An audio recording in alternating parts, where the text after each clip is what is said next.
الله أكبر الله أكبر.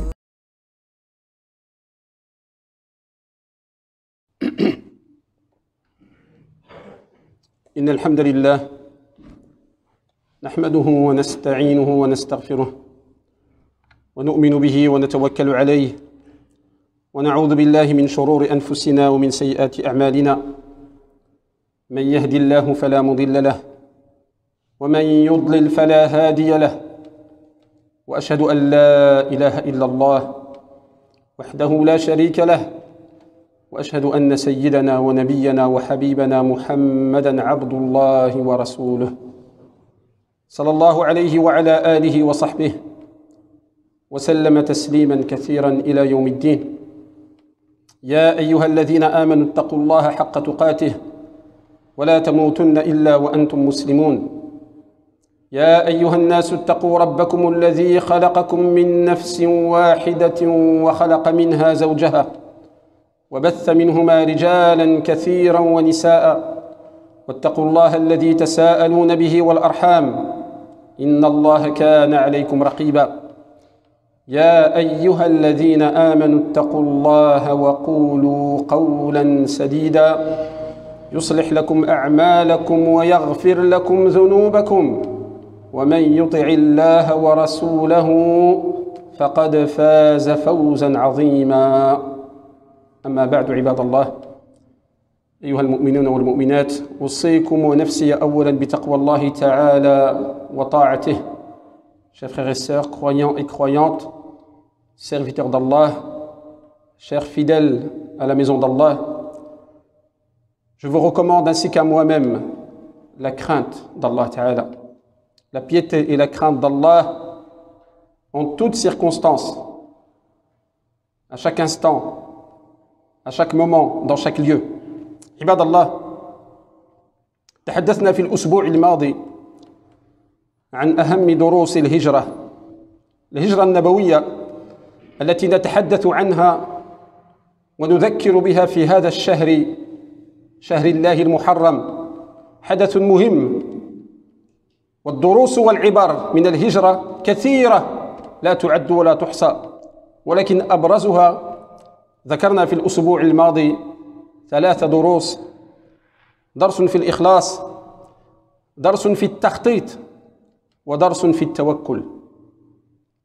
Serviteurs d'Allah, en ce premier mois de l'année de l'Hégire 1442, le mois de Muharram, un mois qui fait partie des mois sacrés, eh bien nous profitons pour commémorer, rappeler l'Hégire, c'est-à-dire l'émigration de notre prophète Mohammed sallallahu alayhi wa sallam, et tirer les leçons et les enseignements de cet événement très très important. Évidemment, cet événement a beaucoup de répercussions, beaucoup de leçons, beaucoup d'enseignements, beaucoup de bienfaits. Mais nous prenons juste un résumé et nous prenons les leçons les plus importantes. La semaine dernière, pour rappel, nous avons évoqué 3 leçons importantes que nous enseigne la hijra. La première leçon, c'est la sincérité de l'intention. La deuxième leçon, c'est la planification, at-takhtit. Comment le prophète sallallahu alayhi wa sallam a planifié. Là, il nous donne une leçon de préparation, organisation, planification. C'est ce qui nous est demandé dans la vie. Et troisième leçon, après avoir bien planifié, il nous montre quoi? Le tawakkul, c'est-à-dire comment s'en remettre à Dieu. Comment faire confiance pleinement et s'en remettre complètement, corps et âme, à Dieu. C'est le sens de tawakkul. Mais je vous avais expliqué que le tawakkul ne va pas sans les causes et les moyens. Il faut mettre en face les causes et les moyens et ensuite remettre sa confiance à Allah Azza wa Jal. Ça, c'est le rappel de la semaine dernière. Il nous reste 2 leçons. Il y a beaucoup de leçons, mais j'ai essayé de les résumer en 5 leçons principales et de les traiter en 2 jumu'ah pour pas que ça soit trop long et que ça soit digeste, hein, qu'on puisse le digérer, qu'on puisse le comprendre. C'est ça l'essentiel. Donc 2 leçons qui nous restent à voir aujourd'hui. La 4e leçon et la 5e leçon. Et en deuxième partie de Jumu'ah, nous verrons en quelque sorte un résumé. L'esprit de la hijra, qu'est-ce que c'est? C'est ça qu'on va voir en deuxième partie. أما الدرس الرابع أيها المؤمنون فهو درس في الأخوة درس في الأخوة. الهجرة ديال النبي صلى الله عليه وسلم كتعطينا واحد النموذج في معنى الأخوة، الأخوة التي بناها ورسخها النبي صلى الله عليه وسلم، أولا بين الأنصار، بين الأوس والخزرج، ثم بعد ذلك بين المهاجرين والأنصار. فعندما علم أهل المدينة بهجرة النبي صلى الله عليه وسلم تناسوا الخلافات التي كانت بينهم، اجتمعوا حول حب النبي صلى الله عليه وسلم، واجتمعوا حول استقباله وهجرته. كانت الحروب بينهم سنوات عديدة، ولكن نسوا الحروب ونسوا الخلافات، لأن الهجرة علمتهم روح التعاون والتماسك وترك التهاجر والتناحر. التناحر هي الحروب والخصومات، لأنهما يعني التهاجر والتناحر يؤديان إلى الفشل، كما قال الله تعالى في سورة الأنفال: ولا تنازعوا فتفشلوا وتذهب ريحكم. الأمة الإسلامية ملي كتنازع، الجماعة ديال المسلمين ملي تيكون فيهم تنازع، الله تعالى علمنا وخبرنا ماذا يقع؟ يفشلوا وتذهب ريحهم، يعني تذهب قوتهم. قوتنا فيما بيننا، ما نخافوش من الأعداء إذا كنا متحدين. ولا تنازعوا فتفشلوا وتذهب ريحكم. لقد ألف الله تعالى بين قلوب المسلمين بحضرة رسول الله صلى الله عليه وسلم في المدينة، حيث جمع الله شتات المؤمنين ووحدهم بعد تفرقهم، امتثالا لقوله تعالى: واعتصموا بحبل الله جميعا ولا تفرقوا واذكروا نعمة الله عليكم إذ كنتم أعداء فألف بين قلوبكم فأصبحتم بنعمته إخوانا. صدق الله العظيم. Les frères et les sœurs, la quatrième leçon qu'on tire de la hijra, quatrième leçon sur 5, c'est la fraternité. L'hégire du prophète sallallahu alayhi wa sallam, son émigration, nous donne une leçon de la fraternité. La fraternité qui est arrivée, je dirais même la fraternisation, parce qu'il y a eu l'action de fraterniser. C'était une fraternité qui n'était pas gagnée d'avance. Ça a été une action. Le prophète sallallahu alayhi wa sallam a fraternisé. Il a construit, édifié une fraternité particulière. Le premier niveau, c'est entre les gens de Médine, qui s'appelaient à ce moment-là Yathrib. Il y avait deux tribus, Al-Aws et Al-Khazraj, qui étaient tout le temps en guerre. C'était tout le temps la guerre entre eux. C'était l'hostilité permanente. Et ils se sont unifiés autour de quoi? De l'islam. Autour de l'amour du prophète sallallahu alayhi wa sallam. Comment Allah Ta'ala il a unifié ces deux tribus, ces deux composantes de la ville de Médine pour préparer un terreau d'accueil pour son prophète sallallahu alayhi wa sallam. Ça c'était un premier niveau. Le deuxième niveau de fraternisation, une fois que les gens de Médine étaient tous frères, tous unis, le deuxième niveau c'est entre les migrants et les habitants de Médine, entre le muhajirin et l'Ansar. Comment le prophète sallallahu alayhi wa sallam, il a construit, édifié une fraternité exceptionnelle.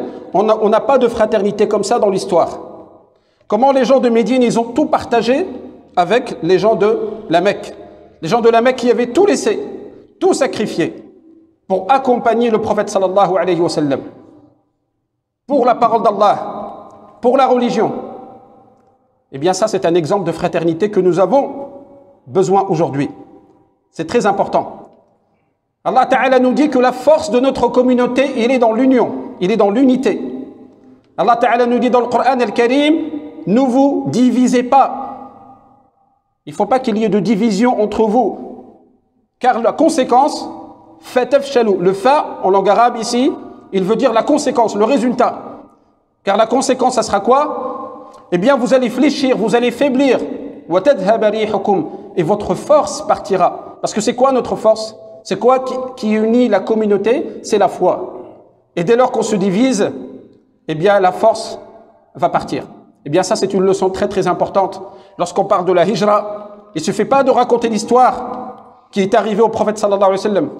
Mais le plus important c'est d'en tirer la leçon de la fraternité. Une fraternité dont on a besoin aujourd'hui. Pour construire, il faut la fraternité. Il y a un sha'ir, un poète arabe qui dit, يعني الشاعر العربي يقول ومتى يبلغ البنيان يوما تمامه ومتى يبلغ البنيان يوما تمامه إذا كنت تبني وغيرك يهدم. المعنى في الدارجة يعني امتى غادي تبني مثلا بحال هذا المشروع امتى غادي تبنيه إلا أنت كتبني والآخر كيهدم كيريب ما تبنيش. فالمؤمنون بنيان كما ذكر الله النبي صلى الله عليه وسلم بنيان. فإذا كان واحد يبني والآخر يهدم فلا يبلغ البنيان تمامه. البنيان ما يكملش. Donc ce proverbe et ce poète arabe dit à quel moment l'édifice sera-t-il complet, sera-t-il construit si toi tu construis et les autres détruisent? C'est impossible. C'est impossible. Donc c'est ça la fraternité. Le prophète sallallahu alayhi wa sallam a décrit la communauté des croyants comme un seul édifice. Un édifice qu'il faut construire chaque jour par notre fraternité, par le partage, par la solidarité. Mais si toi tu construis et d'autres détruisent, eh bien l'édifice de la communauté, il ne sera jamais complet. Amma darsul khamis, cinquième leçon. Darsun fi tadhiya. La cinquième leçon, c'est la leçon du sacrifice. Le sacrifice. Le prophète sallallahu alayhi wa sallam, Abu Bakr et l'ensemble de la communauté musulmane de l'époque, la communauté musulmane naissante, embryonnaire, nous ont donné une leçon de sacrifice. معنى التضحية بناء على القاعدة التالية. واحد القاعدة معروفة من ترك شيئا لله عوضه الله خيرا منه. هذا هو الدرس. هذا هو الدرس ديال الهجرة. من ترك شيئا لله عوضه الله خيرا منه. Il y a une règle très importante qui est un hadith, qui est une règle connue dans la religion, et c'est ça la règle du sacrifice. Quiconque délaisse une chose pour Allah, Allah lui compense quelque chose de meilleur. À chaque fois que tu vas laisser une chose parce que ça ne plaît pas à Allah, à chaque fois que tu vas sacrifier une chose pour Allah, pas pour les gens, eh bien, tu peux être sûr à 100% que Allah Ta'ala, il va te donner une compensation. Et qu'est-ce qu'il va te donner en compensation? Quelque chose qui est meilleur. Donc il ne faut pas avoir peur parfois de se sacrifier. De sacrifier son petit confort matériel pour Allah Azza wa Jal. Lamma taraka al-muhajiruna diyarahum. Lorsque les migrants, ils ont laissé leur maison. Ils ont laissé Mecca. Mecca qui est l'endroit le plus sacré, le meilleur endroit sur la terre, ils l'ont laissé. Ils ont laissé Mecca pour mieux retrouver Mecca, 10 ans plus tard. Masha'Allah. Et quand ils ont retrouvé Mecca, au moment de l'Fath, la conquête de la Mecque, ils sont rentrés de la manière la plus pacifique. Ils sont rentrés la tête haute. Quoique, le prophète sallallahu alayhi wa sallam est rentré la tête basse, par modestie. Quand je dis la tête haute, c'est-à-dire ils sont rentrés avec les honneurs. Subhanallah. À un moment donné, ils ont été chassés de Mecca, obligés de laisser leur ville, leur village natal.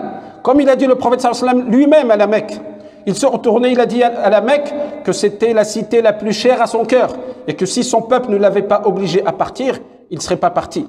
المهاجرين تركوا ديارهم تركوا مكة تركوا أموالهم تركوا أحب الأشياء إليهم لما تركوا ذلك لله عوضهم الله بأن فتح عليهم الدنيا وملكوا الدنيا شرقها وغربها. هذا هو الدرس ديال الهجرة. بعد ذلك الأمة الإسلامية ملكت الدنيا بعد أن كانوا مستضعفين تخافون أن يتخطفكم الناس فآواكم وأيدكم بنصره ورزقكم من الطيبات لعلكم تشكرون. هذا هو التضحية. هذا هو القاعدة من ترك شيئا لله عوضه الله خيرا منه. Lorsque les migrants ont tout laissé, ont tout sacrifié pour Allah Ta'ala, pour sa religion, pour sa parole, pour son prophète, eh bien Allah Ta'ala il leur a donné beaucoup mieux. Non seulement il leur a donné la conquête de la Mecque 10 ans après, mais surtout il leur a donné la conquête du monde. Et surtout il leur a donné le royaume du monde de l'Est jusqu'à l'Ouest. C'était devenu les princes, c'était devenu les rois, c'était devenu les meilleurs. La civilisation musulmane était devenue la meilleure des civilisations. Pourquoi? Parce qu'ils avaient le sens du sacrifice. Car ils ont laissé les choses pour Allah. Et Allah Ta'ala, il leur a donné beaucoup mieux. أقول قولي هذا وأستغفر الله لي ولكم ولسائر المسلمين أجمعين إنه هو الغفور الرحيم وآخر دعوانا أن الحمد لله رب العالمين.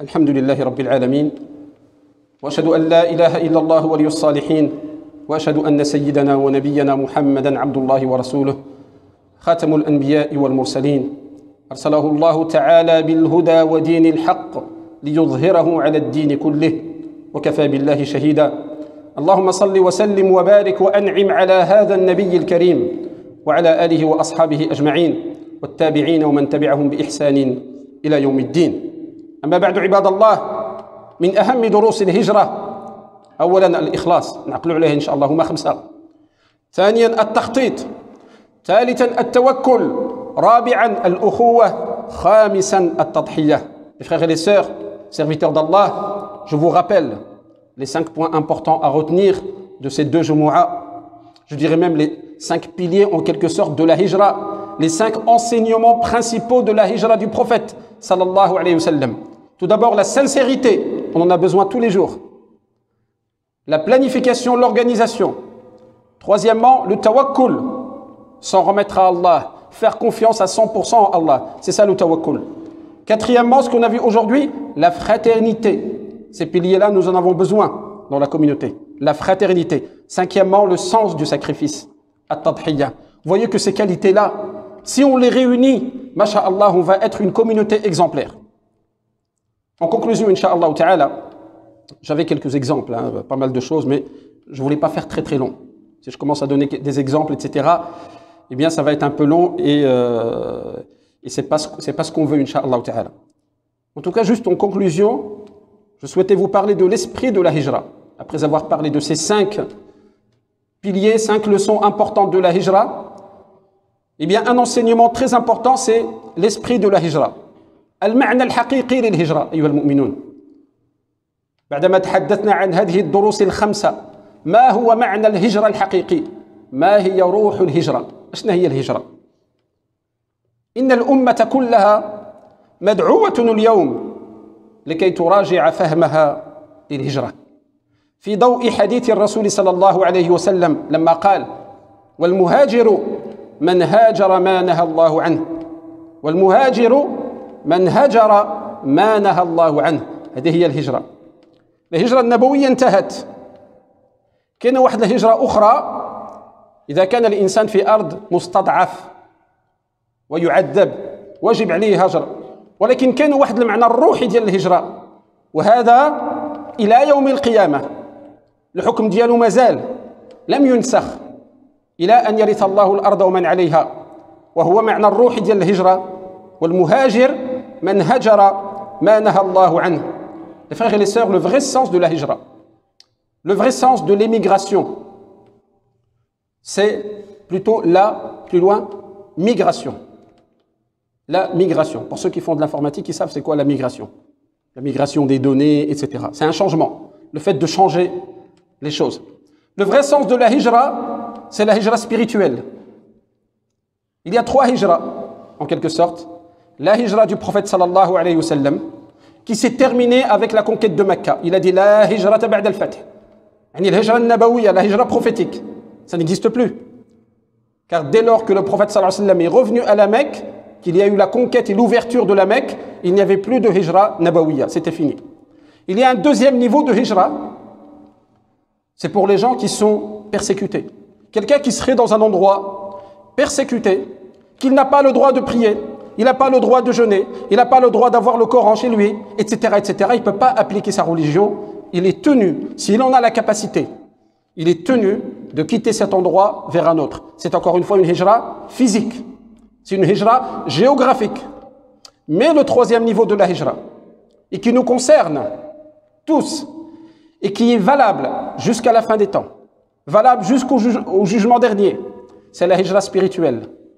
C'est la hijra qui est basée sur le hadith où le prophète sallallahu alayhi wa sallam nous dit Al-Muhajir, le migrant. Al-Muhajir, alif lam, c'est ma'rifa, yani mutlaq, le vrai muhajir. Le vrai migrant. Il a dit, vous savez c'est qui? Eh bien c'est celui qui délaisse les interdits de Dieu. C'est celui qui délaisse le haram. C'est ça la hijra. C'est ça qu'il faut retenir de l'esprit de la hijra. وعندما نفهم الهجرة في ضوء هذا الحديث سنعلم أن كل فرد كل إنسان في هذه الأمة مطالب بممارسة الهجرة يوميا.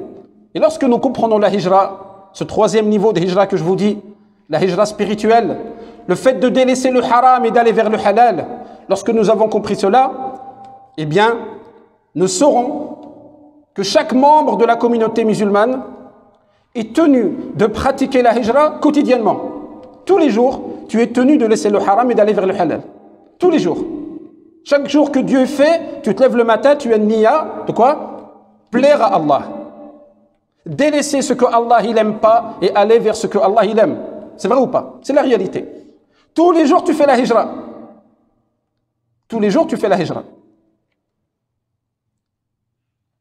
هذه عملية يمارسها المسلم في كل لحظة من لحظات حياته. Cette opération de hijra, cette migration spirituelle, chaque musulman et musulmane la pratique à chaque instant de sa vie. Chaque seconde, chaque minute de sa vie, il la pratique.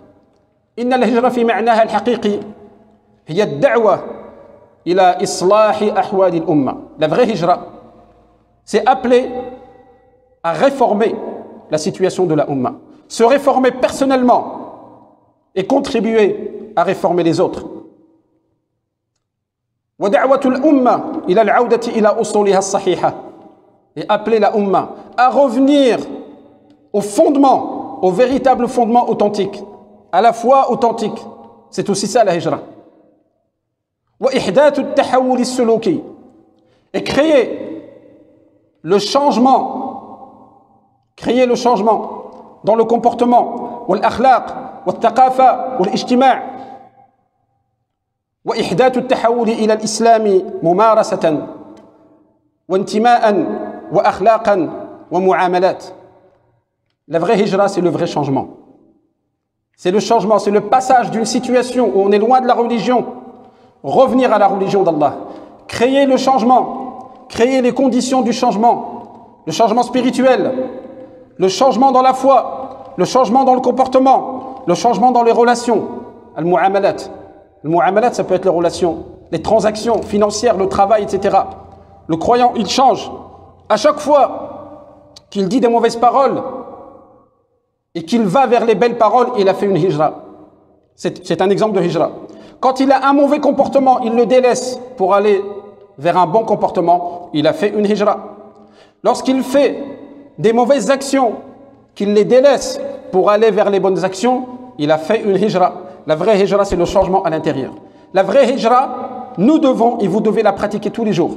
C'est ça la hijra, comme l'a défini le prophète sallallahu alayhi wa sallam. Wal muhajiru man hajara ma naha Allahu anhu. Nous souhaitons, incha'Allah ta'ala, et on demande à Allah azza wa jal de nous faire comprendre, bi'idnillah, le vrai sens de la hijra. Le vrai sens des leçons qu'on a vues tout à l'heure, la fraternité, très important. Le sens du sacrifice. Les compagnons, ils ont sacrifié. Toi, qu'est-ce que tu as sacrifié pour le din? Qu'est-ce que tu as sacrifié pour la communauté? À part notre confort personnel, matériel, etc. Qu'est-ce qu'on a sacrifié? Allah Ta'ala te posera la question. Abu Bakr, il a donné. Bilal, il a donné. Au nom de la religion d'Allah. Qu'est-ce que toi, tu as donné? Pose-toi la question. La fraternité. Les Ansar, ils ont partagé avec les Muhajirin. Qu'est-ce que toi, tu as fait? Pose-toi la question. Le ikhlas, tu en es où par rapport à l'ikhlas? C'est ça le but de ces rappels. Nous faisons ces rappels, pas juste pour faire un rappel, pas pour faire joli, on a fait une belle khutbah de Jumu'ah, c'est pas ça qui compte. C'est que le rappel, il faut qu'il soit, bi'idnillah, il faut qu'il trouve des oreilles et des cœurs attentifs, incha'Allah, et qu'on opère véritablement le vrai changement, bi'idnillah ta'ala. En parlant de changement, en parlant de migration, en parlant de hijra, nous avons un exemple aujourd'hui. Subhanallah, c'était pas prévu. Le sujet était prévu, mais c'était pas prévu qu'il y ait un frère qui va se convertir aujourd'hui devant vous après Salat al-Jumu'ah. Eh bien, ce frère, il est avec nous, incha'Allah, on va l'accueillir. Il s'appelle Guillaume, il habite Orléans, il travaille sur Gien, donc il avait plus de facilité après son travail à venir à la mosquée de Gien.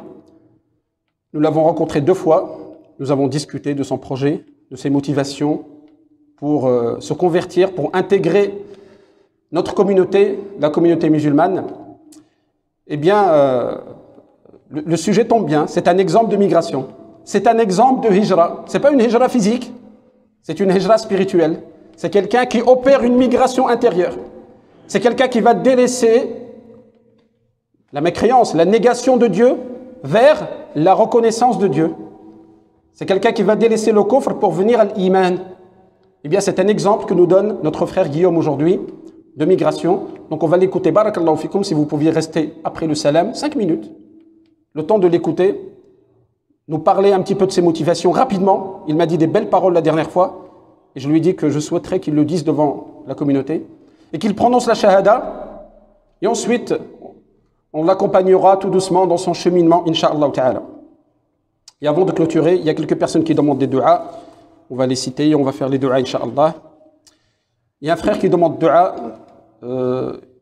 Donc il a eu la naissance d'un enfant, un garçon, et il se trouve que cet enfant a fait un AVC à la naissance.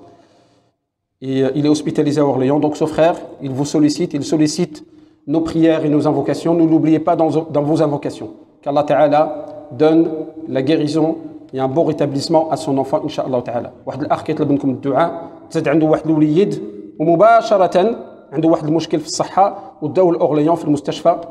يعني هو تزاد في جيان وداوه لأورليان، يعني في حالات يعني مستعجلات. نسأل الله تعالى له الشفاء، اللهم اشفيه شفاء عاجلا يا رب العالمين.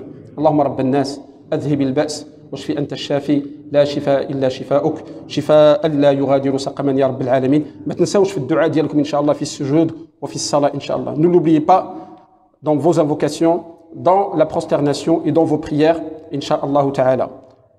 Un autre dua pour deux frères de Grenoble et d'Avignon qui ont contribué, fait une collecte pour notre projet, pour notre mosquée. Et bi'idnillah, ils ont collecté la somme de 1200 €. Et nous sommes reconnaissants pour l'effort qu'ils ont fait, la collecte qu'ils ont fait. C'est un de nos frères de la communauté qui, à l'occasion d'un voyage là-bas dans la région, a parlé de notre projet. Et subhanallah, ils se sont mis ensemble, ils ont cotisé, ils ont collecté cette somme pour nous aider dans notre projet. Eh bien, nous, on ne les oublie pas dans nos du'as. Qu'Allah Ta'ala leur donne la baraka, qu'Allah Ta'ala leur donne la récompense, qu'Allah Ta'ala leur donne ses bénédictions, qu'Allah Ta'ala accepte leur don et qu'il fasse que ce don il soit sincère pour Allah Azza wa Jal, et qu'Allah Ta'ala fasse que ce don il soit pour eux une ombre le jour du jugement, le jour où il n'y a pas d'ombre que l'ombre d'Allah Azza wa Jal. Allah yataqabbala minhum sadaqatahum ya rabbil alamin. Également, il y a une maman qui a fait une sadaqa pour la mosquée, du lait, du pain, enfin un certain nombre de produits alimentaires. Et on demande à Allah Azza wa Jal qu'il accepte sa sadaqa. On demande à Allah Azza wa Jal qu'il lui apporte la guérison, puisqu'elle a des problèmes de santé. Également pour sa grand-mère, elle demande un dua. Et on demande à Allah Azza wa Jal qu'il lui donne ses bénédictions. Qu'Allah Ta'ala lui donne tout ce qu'elle souhaite dans sa sadaqa. Elle fait une sadaqa à la maison d'Allah Azza wa Jal. Et elle sollicite évidemment Allah d'abord et ensuite vos invocations. Eh bien, ne l'oublions pas dans nos invocations. Allah yataqabbal minha. Allahumma taqabbal sadaqataha. Allah yashafiha. نسأل الله تعالى أن يبارك فيها ويبارك في صحتها آمين يا رب العالمين. Et pour finir, Inch'Allah, nous vous rappelons l'importance de respecter les consignes. C'est notre responsabilité, notre rôle que de vous les rappeler. L'Akh Habib les a rappelés avant la Jumu'ah. Je rappelle, pour les personnes qui viennent d'arriver, l'importance du port du masque, la distanciation, toutes ces choses-là, c'est très important à respecter. Et le masque, évidemment, c'est le nez est compris, pas en dessous du nez. Et je l'avais dit la semaine dernière et je le répète, les gens qui pensent avoir un risque ou avoir été en contact avec une personne malade, etc. Barakallahu fikum. Tant que vous n'avez pas fait le test et que vous n'avez pas le test négatif, eh bien, ne vous mélangez pas à la communauté. Barakallahu fikum. Il en va de l'esprit de responsabilité que nous a enseigné le prophète sallallahu alayhi wa sallam. Allah Ta'ala nous dit wa khudhu hidrakum. Vous devez faire attention. Il nous a dit wa la tulqu bi aydikum ila tahluka. N'allez pas vous-même vous mettre dans la galère, dans les problèmes, dans les difficultés. Donc, l'esprit de précaution n'est pas en contradiction avec la foi. Il n'est pas en contradiction avec le qadar. D'accord? C'est pas en contradiction. On peut parfaitement, c'est comme le tawakkul. On fait les asbab et après on fait tawakkul. Donc, barakallahu fi, comme on a entendu qu'il y a quelques cas, peut-être un cluster ou quoi au foyer. Nous avons des frères qui viennent du foyer. Donc, attention, pas de stigmatisation, hein. Déjà, nous, dans la communauté, on est déjà stigmatisés. On ne va pas stigmatiser les frères qui viennent du foyer. Mais c'est nos frères, ils sont responsables, ils savent. Alors nous devons tous, les uns et les autres, faire attention et être vigilants les uns envers les autres. Barakallahu fiikum. Nas'alullah an yataqabbala minna wa minkum. Allahumma wafiqna lima tuhibbu wa tardah. Allahumma ja'alna wa iyyakum mimman yastami'una al-qawla fayattabi'una ahsanah. آمين يا رب العالمين. اللهم ألف بين قلوبنا وأصلح ذات بيننا إنك على كل شيء قدير وبالإجابة جدير. وأكثر من الصلاة والتسليم على سيدنا محمد سيد الأولين والآخرين. اللهم صل على محمد وعلى آل محمد كما صليت على إبراهيم وعلى آل إبراهيم، وبارك على محمد وعلى آل محمد كما باركت على إبراهيم وعلى آل إبراهيم إنك حميد مجيد. إن الله يأمر بالعدل والإحسان وإيتاء ذي القربى وينهى عن الفحشاء والمنكر والبغي يعظكم لعلكم تذكرون. فاذكروا الله العظيم الجليل يذكركم واشكروه على نعمه يزدكم واستغفروه يغفر لكم ولذكر الله أكبر والله يعلم ما تصنعون. ربنا آتنا في الدنيا حسنة وفي الآخرة حسنة وقنا عذاب النار وأدخلنا الجنة مع الأبرار يا عزيز ويا غفار. سبحان ربك رب العزة عما يصفون وسلام على المرسلين والحمد لله رب العالمين.